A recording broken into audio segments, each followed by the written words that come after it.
When did people start saying, be safe upon parting? Be safe? The very assumption of it is that we're supposed to be living in fear. These are the little social engineering changes they're enacting to subtly manipulate us. Imagine if all of a sudden we were encouraged by the oligarchs to say, instead of hello, watch out. Be safe? No, I propose a new valediction. Be free.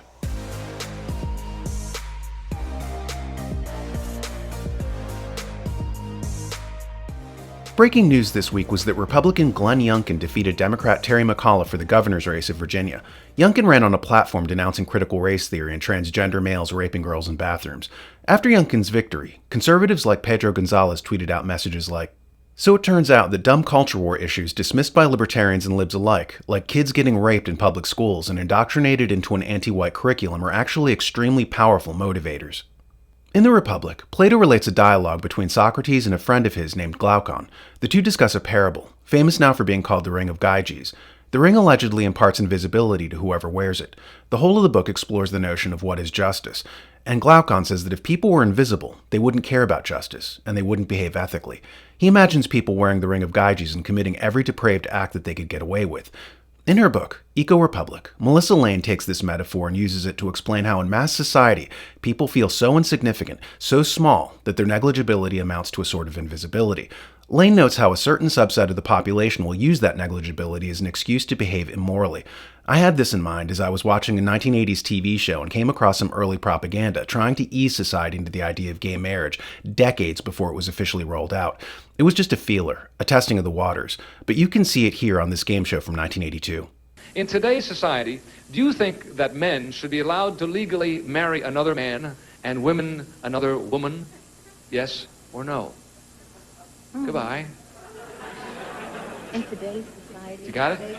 Well, I would say that Jamie would say it's their business what they want to do. Mm-hmm. So I would say yes. You say yes. He would Yes. say it'd be legally all right. Oh, absolutely. Yeah, absolutely. In today's society, you couldn't do that in the 50s. Or No, you couldn't do it in the 50s. Maybe that's why we say in today's society, figuring that will affect. I see a guy in a red section shaking his head no. oh, sure. But you don't care. This is not your section here. Okay, he'll say yes. Yes, it's their business, right. All right, here he comes. All right, Jamie, it's up to you, sir. What do you think? Should marriage be legal among men and women? I don't think they should allow a man to marry a woman legally, or vice versa. And speaking of vices, this is a stupid question. I don't know. I think it's a kind of an interesting question, really, because... Well, then you answer it. Well, all right. Do I get the $150? Sure, I'll give you $150. Without getting into this, I would say no. That's not what Joy said. Explain your answer, Joy. No, I said that I think in today's society, it's their business what they want to do. If they want to marry male, male, female, female, that's their business. It's really not, we're not standing up to judgment to anyone anymore. Or maybe I'm just too free-spirited. No, that's your answer, and that's the way you feel about it. I think it's a very valid answer. And I think Jamie answered the way he felt about it. Notice how gay marriage was marketed to us through libertarianism. That's their business was invoked as a rationale. While I won't show all the panelists giving their talking points, suffice it to say that they all framed it in terms of it only being the concern of the two people involved. But then they ironically invoke the phrase, in today's society. Well, if you mention society, that ipso facto implies that your actions will affect more than the direct people involved. That's what society means. It affects others. I used to think of myself as a libertarian, but I no longer do. Because libertarianism, as I said, opened the door to leftism, and it peddled the false idea that whatever the individual does doesn't affect the rest of society.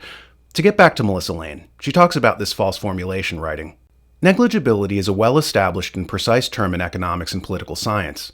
It is the assumption that each agent is so small a player that what he or she individually does in such pursuit doesn't materially affect the social outcome."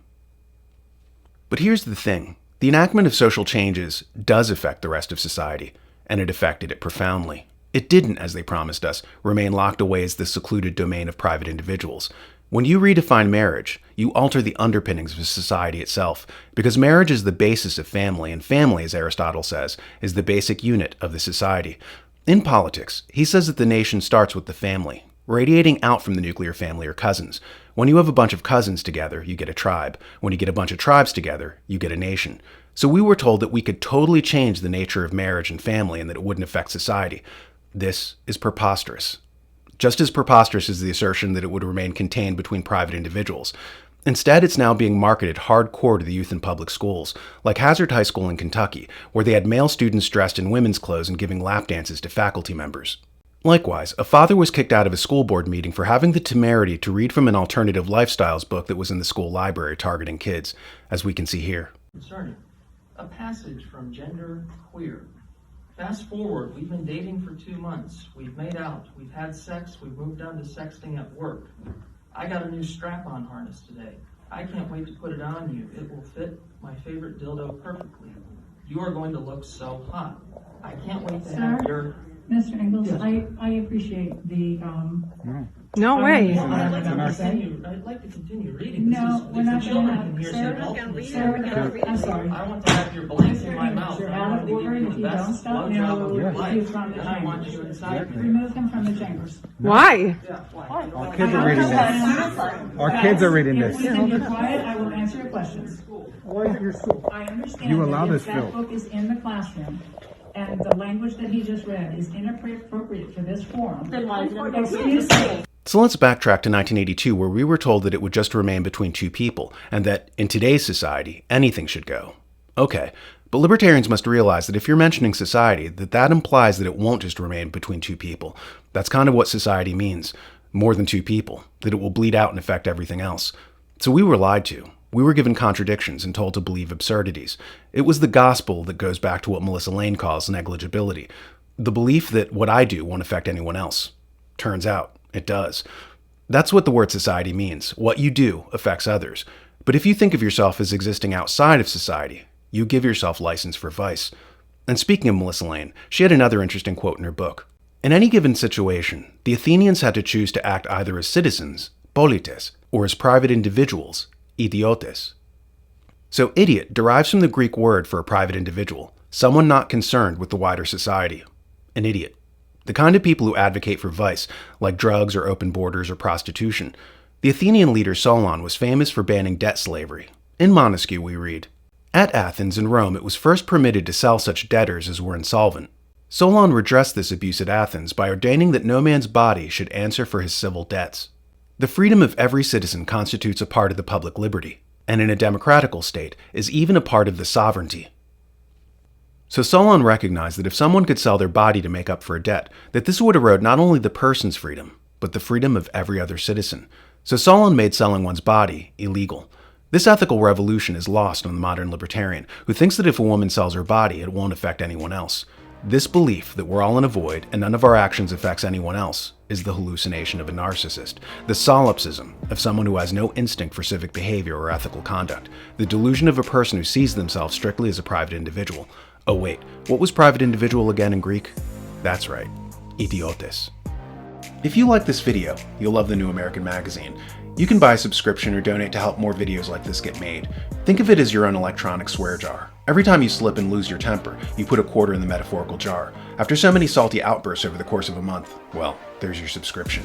And for the price of a cup of coffee, you can help little Danielito get a well for his village.